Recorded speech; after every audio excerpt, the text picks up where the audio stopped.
یہ کہانی ہندوستان کے شمالی علاقے میں واقع ایک چھوٹے سے گاؤں چان ارما کی ہے۔ یہ گاؤں گھنے جنگلوں اور پہاڑوں کے درمیان بسا ہوا تھا اور اپنے قدرتی حسن کے باعث شہرت رکھتا تھا۔ لیکن اس گاؤں میں ایک ایسی حویلی تھی جس کے متعلق عجیب و غریب قصے مشہور تھے۔ یہ ایک شاہی قلعہ حویلی کہلاتی تھی اور اس کا تعلق ایک قدیم شہزادے اور اس کی بیوی سے تھا جن کا ذکر تاریخ کے اوراق میں صرف چند مقامات پر ملتا تھا۔ کہا جاتا تھا کہ اس حویلی میں ایک نہایت قیمتی خزانہ چھپا ہوا ہے جس کی حفاظت شہزادے اور اس کی بیوی کی روحیں کرتی ہیں۔ لوگ اس حویلی کے قریب جانے سے بھی کتراتے تھے کیونکہ اس میں عجیب و غریب واقعات پیش آتے تھے۔ رات کے وقت حویلی میں روشنی چمکتی اور دروازے خود بخود کھلتے اور بند ہوتے تھے۔ لوگوں کا ماننا تھا کہ شہزادے نے اپنے خزانے کو بچانے کے لیے اس پر جادوئی تعویذ کروا رکھے ہیں تاکہ کوئی اسے حاصل نہ کر سکے۔ کئی سال گزر گئے اور حویلی کا یہ راز ان کئی داستانوں میں بدل گیا۔ ایک دن گاؤں میں ایک غیر معمولی شخص آیا جس کا نام رازدان احمد تھا۔ وہ ایک مشہور تاریخ دان اور محقق تھا جس نے دنیا بھر کی پراسرار جگہوں اور قدیم اثاروں پر تحقیق کی تھی۔ رازدان کو جیسے ہی حویلی کی کہانی سننے کو ملی اس نے فیصلہ کیا کہ وہ اس پراسراریت کو بے نقاب کرے گا۔ رازدان نے گاؤں والوں سے بات چیت شروع کی اور پرانے قصے کہانیاں سننے لگا۔ ایک بزرگ نے اسے بتایا کہ شاہی خاندان میں شہزادے کا نام نواب کبیر علی تھا اور اس کی بیوی کا نام بیگم زہرا تھا۔ دونوں اپنی محبت میں مشہور تھے اور ایک دوسرے کے بغیر زندگی کا تصور بھی نہیں کر سکتے تھے۔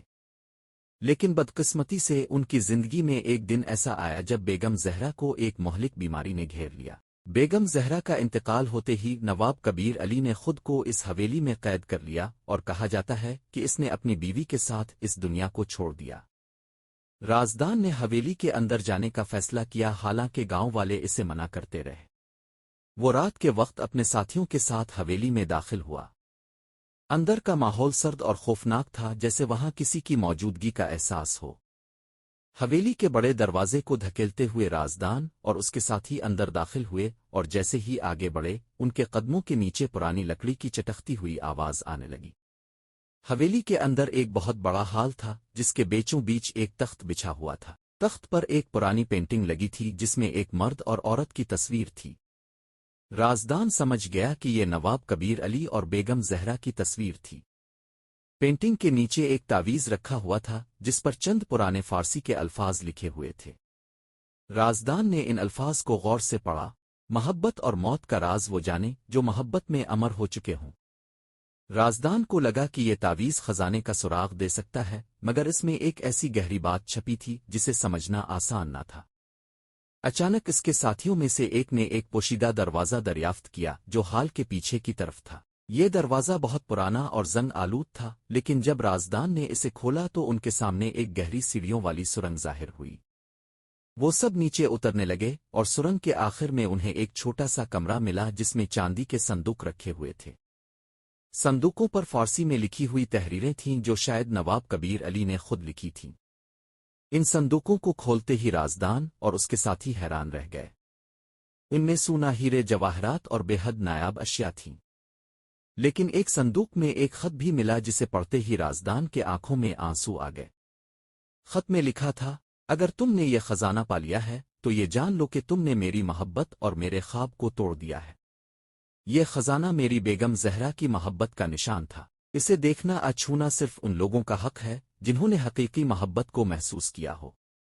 اگر تمہارا دل اس محبت کے بوجھ کو برداشت کر سکتا ہے تو یہ خزانہ تمہارا ہے، ورنہ یاد رکھو محبت کو پیسے میں نہیں تولا جا سکتا۔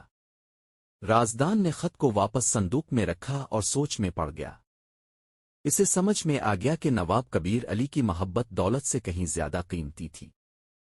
اس نے فیصلہ کیا کہ وہ اس خزانے کو واپس دفن کر دے گا اور حویلی کی کہانی کو لوگوں کے دلوں میں ایک راز کی صورت میں رہنے دے گا۔ اگلی صبح رازدان نے گاؤں چھوڑ دیا اور اپنے ساتھ صرف بیگم زہرا کے محبت بھری داستانیں لے گیا۔ حویلی آج بھی چان ارما کے گاؤں میں خاموشی سے کھڑی ہے اور لوگ اب بھی وہاں جانے سے ڈرتے ہیں کیونکہ وہاں کی ہوا میں ایک ایسی محبت کی داستان ہے جسے شاید دنیا کبھی نہ سمجھ سکے۔ یہ کہانی محبت، قربانی اور اس بات کی ہے کہ حقیقی خزانے صرف دولت سونے میں نہیں ہوتے بلکہ دلوں میں دفن یادوں اور محبتوں میں ہوتے ہیں۔